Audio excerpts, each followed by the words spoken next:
கங் கணபதியே நம. அனைவருக்கும் வணக்கம். கந்த புராணத்தின் இந்த பதிவை உங்களுடன் பகிர்ந்து கொள்வதில் மிக்க மகிழ்ச்சி அடைகிறேன். இச்சா சக்தியாகிய வள்ளியும் கிரியா சக்தியாக தெய்வானையும் விளங்க ஞானவேல் தாங்கி மயில் வாகனத்தில் வலம் வரும் முருகப் பெருமானை நம் மன வாகனத்தில் ஏற்றி வைப்போம். 16 பேறுகளையும் தன் 12 கைகளாலும் வாரி வழங்குவான் நம் வடிவேலன். கந்த புராணம் 7 உபதேச காண்டம். அதில் 17 சாந்திகன் கதை. அதன் தொடர்ச்சி. காளி தேவியும் அந்த வரங்களை அவனுக்கு கொடுத்துவிட்டு அரசனை நோக்கி, அரசனே, திவ்யமான ருத்ராட்சத்தையே ஆபரணமாக அணிந்திருக்கும் இந்த சிறுவனை நீ என்றும் வணங்கி வழிபட்டு வர வேண்டும். இவனுடைய வார்த்தைகளை ருத்ரனுடைய வார்த்தைகளுக்கு சமமாகவே நீ கருதி பாவிக்க வேண்டும். உன்னுடைய மகளையும் இவனுக்கு விதிமுறைப்படி திருமணம் செய்து கொடுக்க வேண்டும்.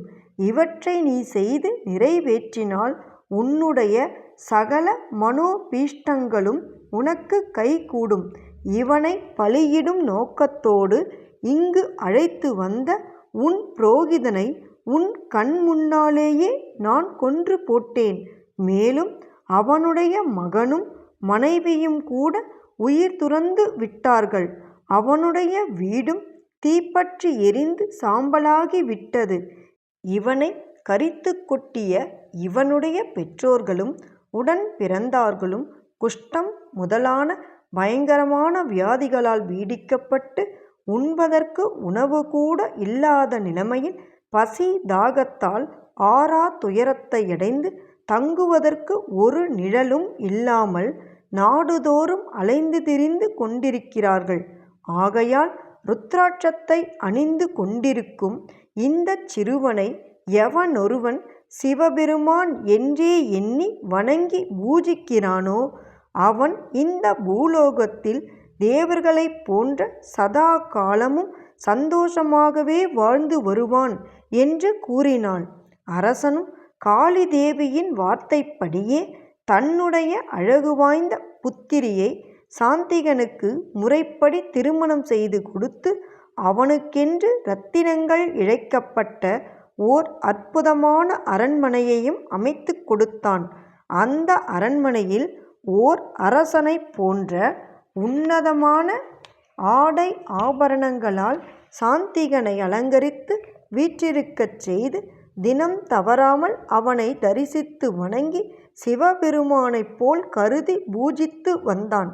ஒரு ருத்ராட்சத்தை தரித்ததற்கே இத்தகைய மேன்மையான பலன் கிட்டியிருப்பதை உணர்ந்து கொண்ட சாந்திகன் அதன் பிறகு தன் உடலில் கழுத்து, கைகள், தோள்கள், மணிக்கட்டுகள், தலை முதலான அங்கங்களில் எல்லாம் 1000க்கும் மேற்பட்ட ருத்ராட்சங்களை எடுத்து அணிந்து கொண்டான். இப்படியாக அவன் இரத்தினமயமான அரண்மனையில் தன் மனைவியுடன் தங்கியிருந்து மகிழ்ச்சியுடன் வசித்து வரலானான். சாந்திகனின் வரலாற்றையெல்லாம் கேள்விப்பட்ட அவனுடைய பெற்றோர்களும் உடன் பிறந்தார்களும் உடனே அவனை பார்க்க விரும்பி ஒழுக்கங்கெட்ட தன்மையோடு நோயுற்ற உடல்களோடும் அவன் இருந்த தேசத்தை நோக்கி விரைந்து வந்தார்கள்.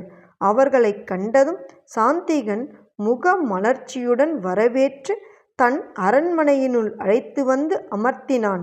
பிறகு அவர்களை வாசனை தைலத்தில் நீராடச் செய்து புதிய ஆடைகளையும் கொடுத்து அணிந்து கொள்ளச் செய்து ருத்ராட்ச மாலைகளால் அவர்களை அலங்கரித்து மகிழ்ந்தான்.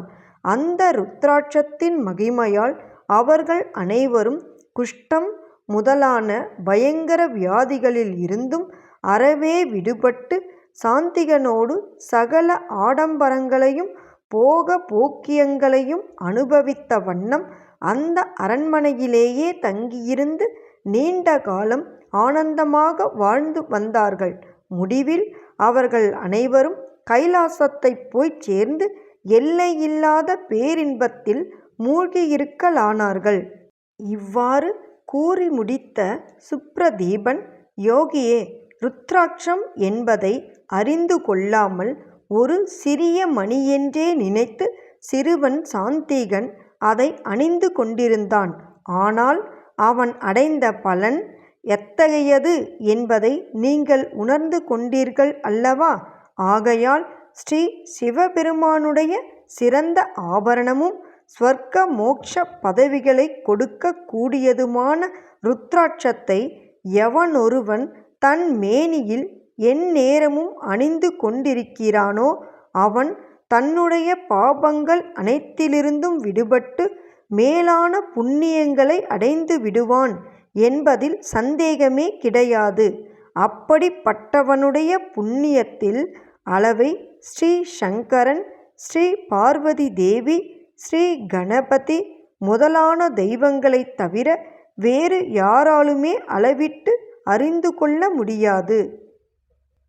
எண்ணிய பொருளை அருளச் செய்யும் கந்த புராணத்தை காதலுடன் இப்புவியில் படிப்போர், கேட்போர், நினைப்போர் யாவரும் பசு, பத்தினி, உறவினர், புத்திரன் ஆகிய அனைவரோடும் ஆனந்த வாழ்வை வாழ்ந்து இந்திரனைப் போல தலைமைத்துவமும் இன்பமும் மிக்க வாழ்வையும் வாழ்ந்து இறுதியில் பரமானந்த நிலையாகிய சிவபத பேரும் பெறுவர். வேலும் மயிலும் சேவலும் துணை. கந்த புராணத்தின் தொடர்ச்சியை தொடர்ந்து கேட்க நமது ஆர்கேஎன் காலம் சேனலை சப்ஸ்கிரைப் செய்து பெல் ஐகானையும் கிளிக் செய்யுங்க.